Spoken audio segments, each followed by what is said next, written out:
बहुत धन्यवाद आपको। आप मिले, क्या कोई नाराजगी आपके प्रति व्यक्त किया गया? आप कंप्लेन हमको किए तो? नहीं, बिल्कुल नहीं सर, ऐसा तो नहीं हुआ? नहीं सर, मान लीजिए कि कोई नहीं, एक तो ऐसा होता है कि नहीं हम चल रहे हैं रोड पर, आप कंप्लेन कर रहे हैं, लेकिन हमने आपके अतिथि को हमने सबसे बड़ी चीज है कि आप आए हैं तो एक आशा बनी रहती है यहाँ के लोगों में, एक दिलासा बनी रहती है कि सर आए हुए हैं। अगर क्षेत्रीय शिक्षा उप निर्देशक सारण प्रखंड सारण और जलालपुर उच्च माध्यमिक विद्यालय जलालपुर में आए हुए हैं और निरीक्षण में लगे हुए हैं कि आखिरकार क्या है, और पूरी निरीक्षण कर रहे हैं। कहीं ना कहीं ये अधिकारी जो आए हुए हैं उनसे भी हम बात करेंगे, क्योंकि जलालपुर जो उच्च माध्यमिक विद्यालय है यहाँ कचरा का अंबार लगा हुआ है और यहाँ पढ़ने वाले छात्र भी बहुत कम आ रहे हैं। इस खास विषयों पर बात करेंगे हम, और ख़ास तौर पे इस पूरे ग्राउंड में कचरा का अंबार भरा हुआ है और यहाँ बच्चे समय से स्कूल भी नहीं आते हैं। ये कई खास विषयों पर इनसे बात करेंगे। ऑफिस में अभी हैं, लेकिन देखें क्या कहते हैं।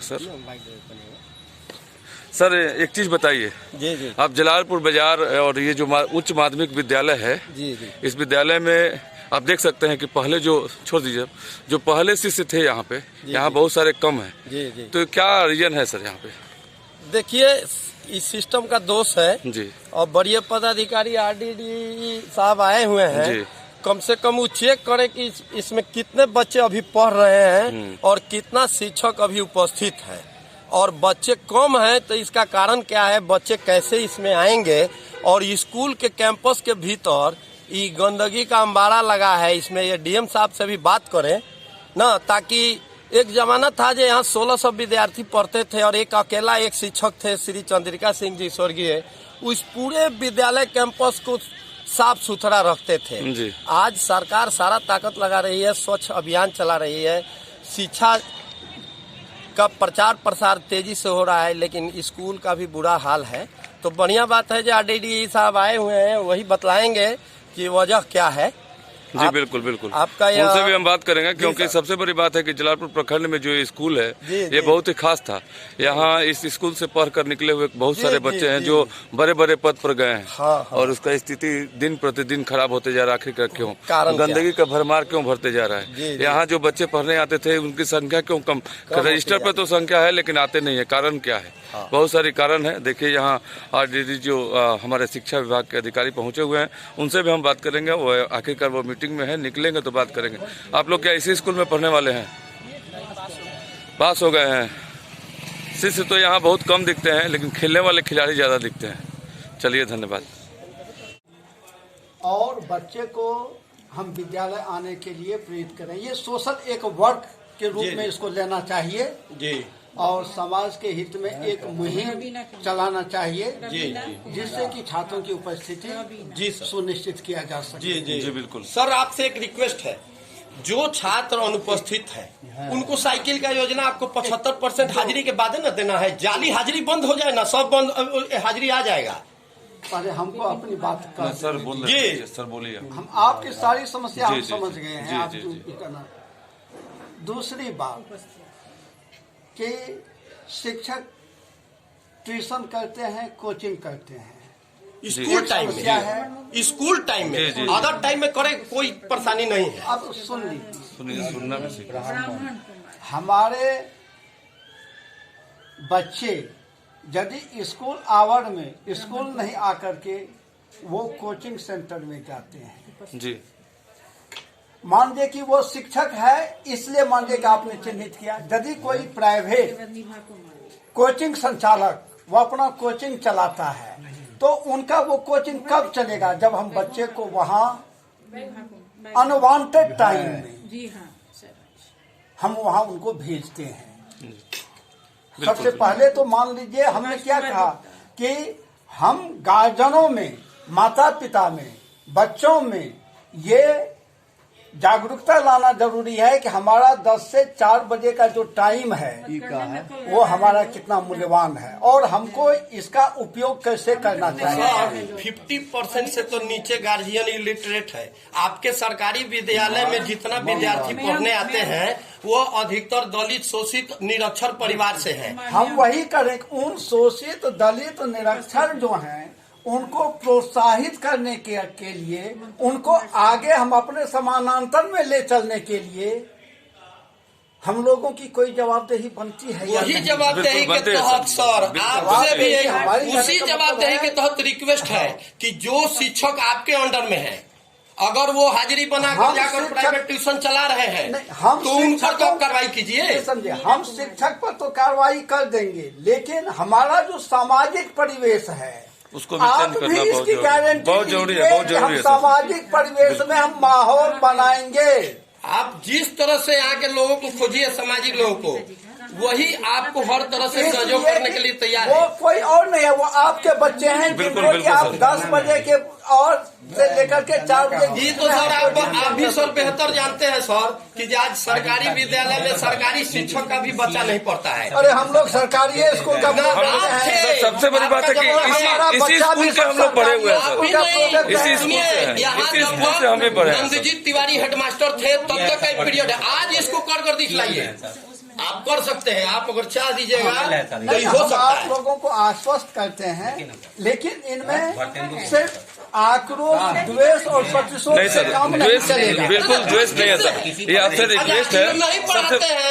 सबसे बड़ी बात है सर की रिक्वेस्ट है कि यहाँ का जो वातावरण है वो अच्छा बने, ताकि यहाँ के लोगों को, यहाँ के बच्चों को मिल सके सुविधा। तो हाँ, हम कह रहे हैं कि हम भी यहाँ के माहौल के बारे में हम आप लोगों के, आपने मिला और हमने इन लोगों को कहा कि क्या आप लोगों को अच्छा लगता है कि रोड पर आप लोगों के बारे में हमसे शिकायत किया जाए और यहाँ आने के बाद वही स्थिति प्राप्त हो। आपके आने से पहले हमने इन लोगों को आगाह किया। आप तो सर प्रत्यक्ष का क्या प्रमाण चाहिए? ये क्लास मार्क चल रहा है तो 28 से 40 शिक्षक रखने से फायदा क्या है सरकार? एक बात भी सुनिएगा।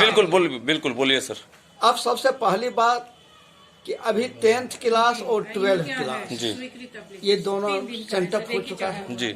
ये दोनों सेंटर इन लोगों का जनवरी फरवरी में मान लीजिए कि स्पेशली इन लोगों का बोर्ड एग्जामिनेशन शुरू होने वाला है। और हम और आप भी जिस समय में थे, इधर सरकार ने क्या किया कि क्रैश कोर्स चलाने के लिए इन लोगों को निर्देश दिया कि चूंकि कोरोना को लेकर के बहुत सारी कक्षाएं बाधित रही, इसलिए ये सेंटर कैंडिडेट को क्रैश कोर्स करके उनका कोर्स को मान लीजिए कि संपन्न करने का अति दिया। लेकिन बच्चे की उपस्थिति होना सुनिश्चित करना बिल्कुल जरूरी है, क्योंकि बहुत शून्य मात्रा में बच्चे यहाँ आते हैं सर। और जैसा कि हमारा मानना है, यदि बच्चे उपस्थित होंगे जी और बच्चे यदि अच्छी रहेंगे तो शिक्षक में वो दुस्साहस पैदा नहीं होगा कि बच्चे को भगा देंगे और कह देंगे कि हम नहीं पढ़ा। सर वही तो कौन सी कमियां है, उस कमियां को हम लोग मिलजुल कर अगर दूर करते हैं, यहाँ के गार्जियन, यहाँ के लोग और हमारे शिक्षक, तो जरूर वो कमी पूरी हो जाएगी। हम निश्चित रूप से, अभी मैडम लौट रही है, हमारा इंस्ट्रक्शन रहेगा कि वो 30 तक में एक अभिभावक की गोष्ठी बुला ले, जो बुद्धिजीवी हैं, जो शिक्षा प्रेमी हैं, जिनके बच्चे यहाँ पढ़ते हैं, उन के अभिभावकों की एक बैठक जो है ये आहूत कर ले और उस बैठक में निर्णय ले और उनमें गार्जियन का भी दिशा निर्देश जारी हो कि मान ले कि कैसे छात्रों को गुणवत्तापूर्ण शिक्षा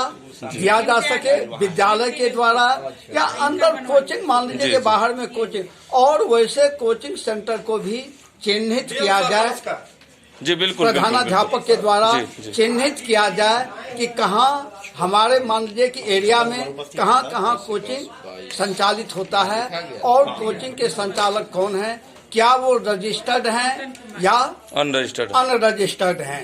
यदि अनरजिस्टर्ड हैं तो कैसे वो चला रहे हैं, रजिस्टर्ड यदि हुए हैं तो क्या उस शर्तों को पूरा किया है या नहीं।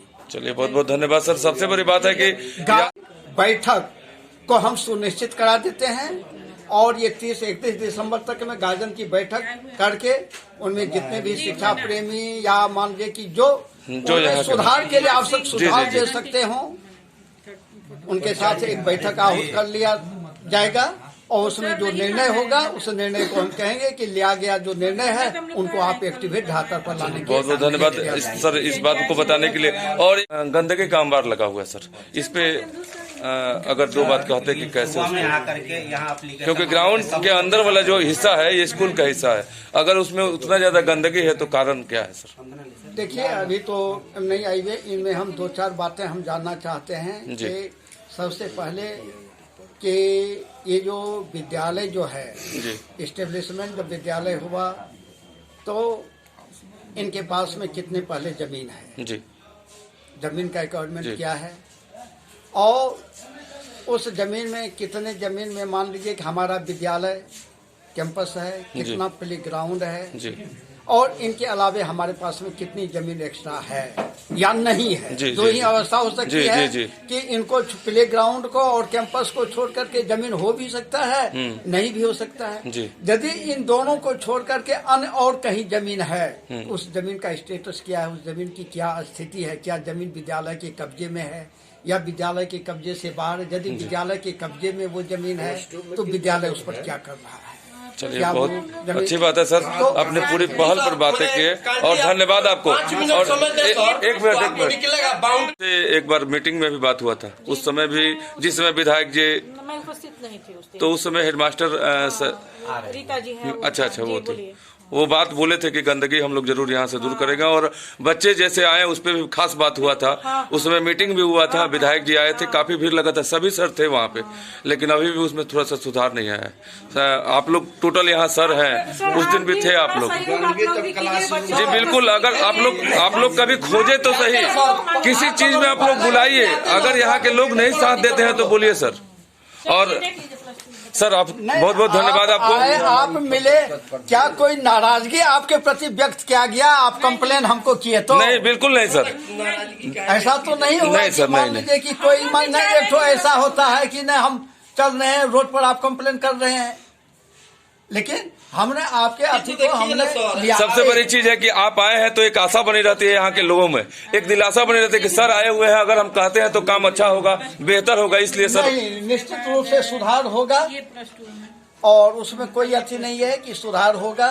और नेक्स्ट हम अगले भी मान लीजिए कि ये नहीं थोड़े ये हमारा ये अंतिम जी, पड़ाव है बिल्कुल, कि आज आए हैं तो फिर नहीं आएंगे, नहीं ऐसा नहीं है सर। नहीं। लेकिन आज ये जब गार्जियन की बैठक हो जाएगी, जब हम बैठक का प्रस्ताव पंजी जो है हम मंगवा लेंगे बैठक जी, की पंजी, जी। तो उस बैठक के आलोक में हम अंतिम जनवरी से फरवरी के बीच में हम फिर पदार्पण हमारा होगा। बहुत बहुत धन्यवाद कि सर। वास्तव में और सबसे उसके बड़ी बात है आलोक कि में हर पहलू पर आपने बात की और ध्यान भी थोड़ा दिए, बहुत बहुत धन्यवाद आपको।